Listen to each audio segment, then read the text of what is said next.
Okay. Okay, so we now are in section 9.5, equations of lines and planes. And this section, it's a big section. There's a lot of examples that we are going to cover. Dealing with the equations of the planes are, in my view, more difficult than equations of the lines. So basically, this section 9.5, I'm breaking it up into covering equations of lines tonight, and then equations of planes I'll cover next Tuesday. So your homework for section 9.5, that's due on Tuesday, just covers equations of lines. Okay. So in multivariable calculus, we're working in three-dimensional space, and we want to be able to understand, be able to express a line like a line in space. We want to be able to write equations for that line in space.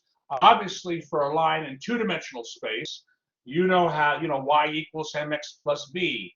The slope-intercept form of a line. You've done that many, many times. You know how to do that. But what if we're dealing with a line in three-dimensional space? How do we talk about equations for that?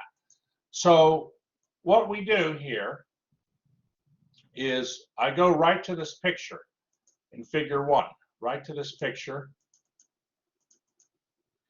And what they've drawn here, okay, is a line L. This is section 9.5 of the e-book. They've drawn a line L, okay, in space, in three-dimensional space. Now, what determines a line uniquely in space? Well, of course, two points will uniquely determine a line in three-dimensional space. But also, another way you can uniquely determine a line in three-dimensional space is the line passes through a point, and you know the direction the line goes in. That will also uniquely determine a line. And so what they're doing in figure 1, is they are saying, okay, this line passes through the point P sub 0 that has coordinates x sub 0, y sub 0, and z sub 0. And then the line goes in the direction of the vector A. And the vector A is parallel to the vector v protruding from the origin.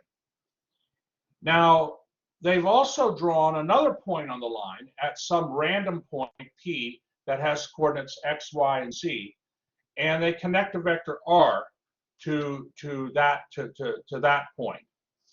So, okay, the vector r, hopefully you see that the vector r is equal to the sum of two vectors, the vector r sub 0 plus the vector a. If you look in figure 1, if you take, if you think about vector addition, the vector r sub 0, tip to tail addition, the vector r sub 0 plus the vector a would equal the vector r. But the vector a, remember, is parallel to the vector v. In fact, the vector a is some multiple of v, and as the point P changes on the line, the vector a will be a different multiple of the vector v. So the general formula for, okay, hold on here, I want to find it. Yeah, here we are.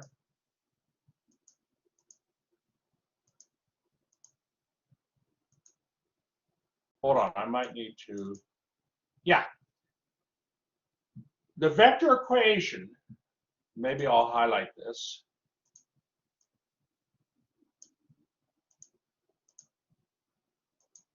Yeah, the vector r, which is equal to r sub 0 plus t times v, is called your vector equation of the line L. Now, t is a parameter. Okay, so remember, let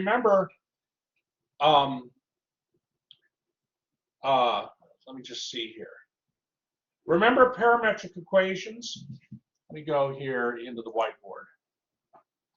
Remember, how many remember parametric equations from pre-calculus? Like, for instance, if you wanted to, yeah, if you had x equals, good, x equals the cosine of t and y equals the sine of t, okay, and if t went from 2 pi to 0, then, you know, that would, hold on here, I got to get, if you start here at 1, 0, this is when t is 0, you know, in these formulas here, and, you know, you change, you let t, you know, change. So here, this is, I know this isn't drawn to scale 0, 1. That's when t equals pi over 2, okay? So, you know, you change t and you trace out a curve, okay? You trace out a curve in two-dimensional space using the parametric equations. Well, we're going to do the same thing for a line in space. So a line in space, okay, like what they've told us is that the vector equation, you know, and maybe I can get it to 3-point font here. It's just hard to do with the mouse. With the mouse works much better. Okay, so a vector equation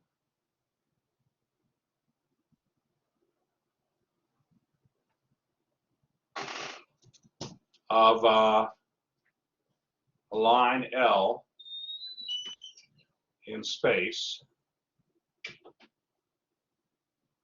Okay, so they're saying it's R equals R sub 0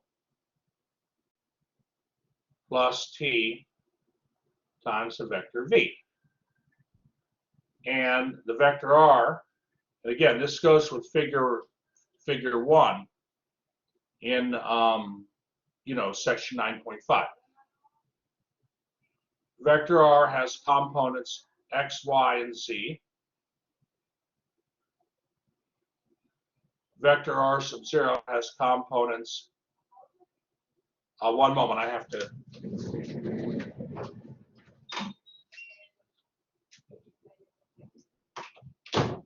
hold on. Had a little background noise there. Just, okay, so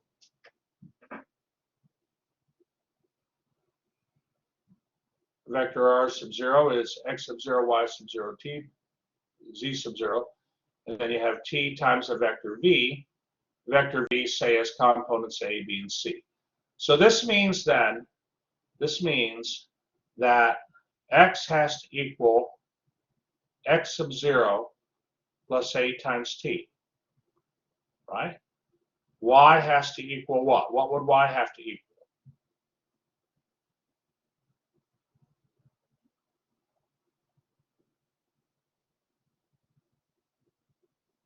Can anybody tell me?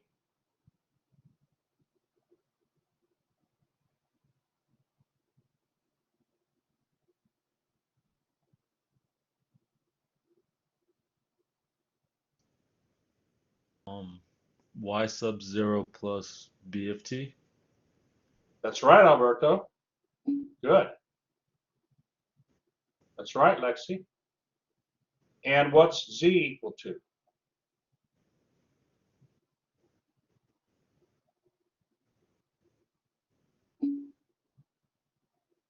That's right, Lexi. Z sub 0 plus c times t. Because remember here, you have t times a times b times c. That's the vector at, bt, and ct. So when you add this vector and this vector,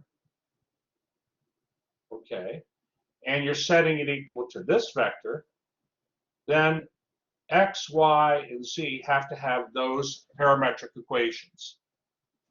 And those are the These are the parametric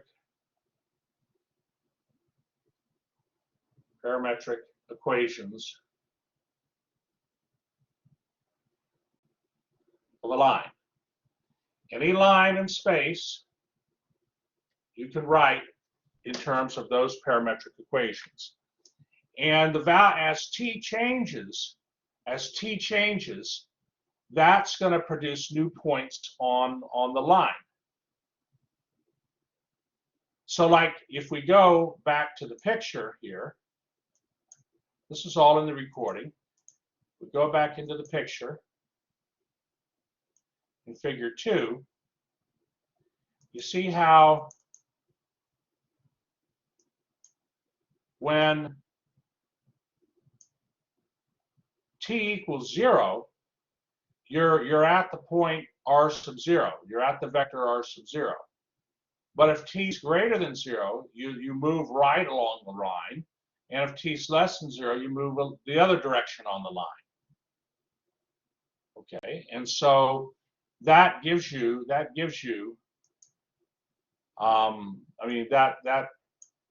so hopefully the picture makes good sense relative to these parametric equations of a line. Are there any questions on that?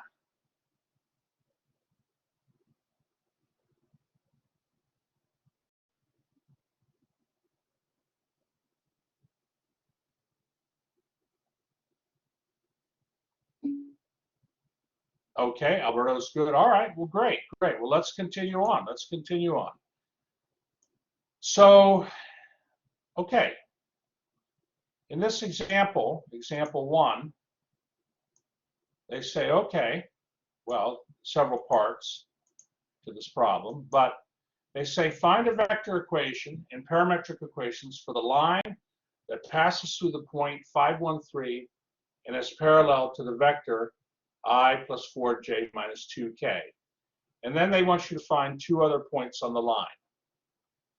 Okay, well, the fact that the line passes through the point 513 means then that r sub 0 is going to equal 513. And the vector is parallel, the line that we're interested in is parallel to the vector I plus 4j minus 2k. So that's going to be the components A, B, and C are 1, 4, and negative 2. So then, therefore, the vector R, the vector equation, is given as you see there, and the corresponding parametric equations are as you see here then. I mean, I don't think that's too hard, right? I don't think that's too hard. And you can find 2 other points in the line just by picking different values of the parameter. So when t is 1, you'll get the point 651. When t is negative 1, you'll get the point 4, negative 35. I mean, that's really all there is to it. I mean, are there any questions on that?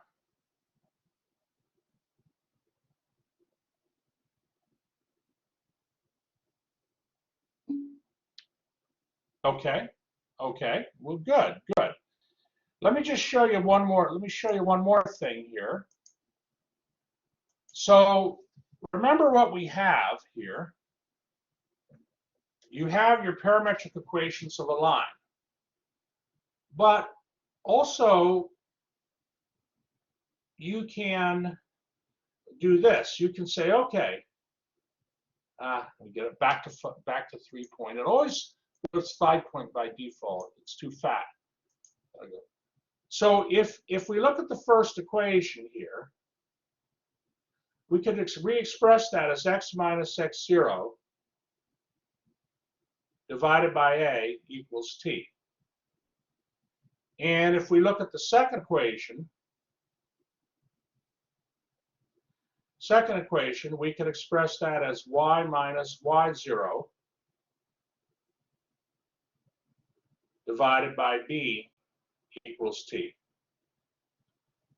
And the third equation here, we could express that as z minus z0 divided by c equals t. Well, notice all of these three equations, t equals x minus x0 over a. T also equals y minus y0 over b. And t also equals z minus z0 over c. So this means then that x minus x0 over a is equal to y minus y0 over b, and that equals c minus c, no, that equals z minus z sub 0 over c. And these are called symmetric equations. Symmetric equations of a line. Okay. Does that make? So sometimes, like in the homework and so forth, they'll write the equation of a line in different forms.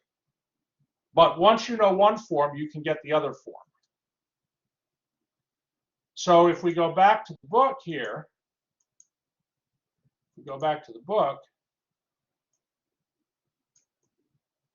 okay, here are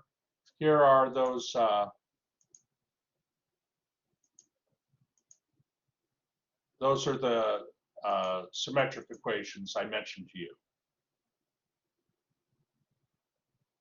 Okay. Now, are there any questions on that? Let me do one example with you. Let me do one example here. So in the book, example 2, they say, okay, find parametric equations and symmetric equations of the line that passes through those 2 points. And then at what point does the line intersect the xy plane? So they're not giving you, they're giving you 2 points. Okay? And if we want to use the vector, the parametric equations, we need to know what vector the line's parallel to. Well, all you need to do is subtract the coordinates of one point from the coordinates of the other point to get the vector, the direction vector that the line goes in. Okay, that's how you find the direction the line goes in. Okay, and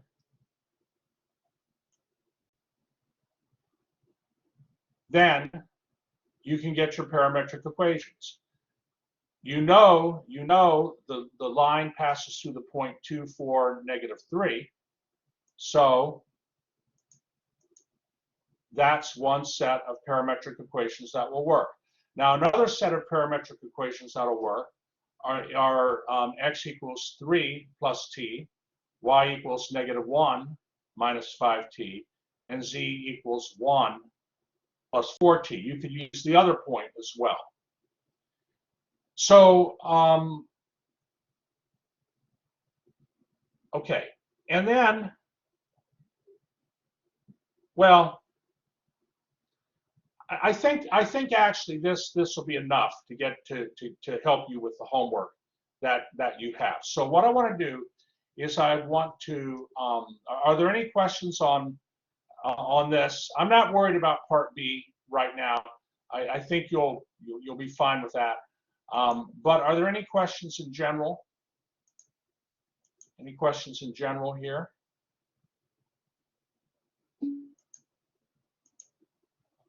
Okay, Yeva's good. All right. And Christopher's good. Okay, well, you know, we use every moment we have in this class.